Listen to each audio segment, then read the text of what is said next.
Ito pong gagawin nating effect ay tatawagin po nating swipe and change effect. Tara sa CapCut gawin natin. Let's go! Siyempre po, gawa po muna tayo ng video katulad ng ginagawa ko dyan. Yan po yung magiging first clip po natin. Palingon-lingon tapos pause. Siyempre po, bago po tayo umalis dyan, iniwan ko po yung aking tsinelas para may palatandaan po ako na dyan pa rin po ako tatayo. Ito na po yung magiging second clip po natin. Siyempre po, gagayahin lang din po natin yung pause kanina, yung una. Mag-start na po tayo. Unahin muna natin syempre sa first clip. I-delete lang po natin yung hindi natin kailangan dyan. Sa unang post ko po, stay lang po tayo dyan. Tapos po, piliin po natin yung split sa baba. Then yung sobra, burahin po natin. Ganon din po gagawin natin sa second clip. Timing lang po uli natin sa pag-post ko lang po uli dyan. Split lang po, tapos yung di po natin kailangan, delete po natin. Tapos po, stay lang po tayo dyan sa unahan ng second clip. Then focus po tayo sa baba, piliin po natin yung freeze.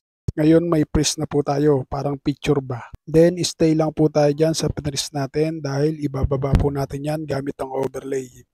Stay pa rin po tayo dyan sa freeze natin. Tapos abante po natin, bantay lang po natin sa dulo ng first clip. Stay pa rin po tayo dyan sa freeze natin. Tapos po piliin po natin sa baba yung remove BG. Then auto removal. Kapag naka-pro po ang auto removal nyo, pwede nyo naman pong gamitin yung custom removal. Kapag goods na po, itap po natin yung check icon sa gilid. Stay pa rin po tayo dyan dahil maglalagay po tayo ng keyframe o diamond dyan. Kapag may diamond na po, hold po natin yung ating karakter na naka-t-shirt na itim. Dalhin po natin sa kabilang side. Dapat po hindi po kita. Kung baga, itatago lang po natin. Kapag goods na, abante po tayo konti. Kapag nagputi na po yung diamond, tigil po ulit tayo dyan. Then yung karakter pong itinago natin sa kabilang side, ililipat naman po natin sa kabilang side. Then abante po uli tayo. Kapag nagputi na uli yung diamond, tigil po uli tayo. Tapos itap po uli natin yung diamond sa gilid. Then abante po uli, same process po uli, iliban po uli natin sa kabilang side. Nga pala, itatiming din po dapat natin yan dun sa paglingon ng ating isang karakter. Tapos po, paulit-ulit lang po hanggang sa makarating po tayo sa dulo. Focus po tayo sa pag-post ng ating isang karakter. Kapag nagputi na po yung diamond, saka po natin galawin yung ating karakter na itinago. Itapat na po natin dyan. Pag goods na, check po natin kung anong nilabasan.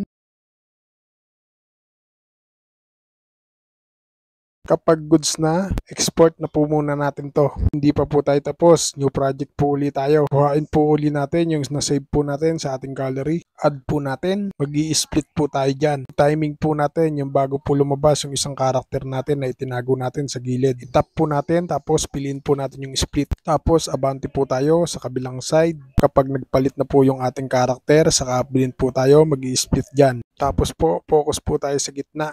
Then, focus po tayo sa baba. Piliin po natin sa baba yung motion blur.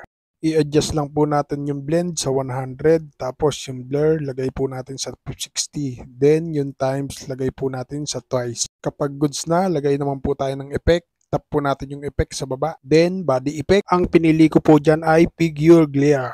Tap po natin yung check sa gilid. Finally, kapag all goods na po, ready to export na po natin. Para sa mga baguhan dito kay CapCut, more practice lang mga lods. Nasundan ba? Sana nasundan at sana nakatulong. At kung nakatulong, pakishare mo naman ang video ito para mas marami mo buong makaalam. Paano mga lods? Salamat sa inyong panonood at thank you Lord. Peace out.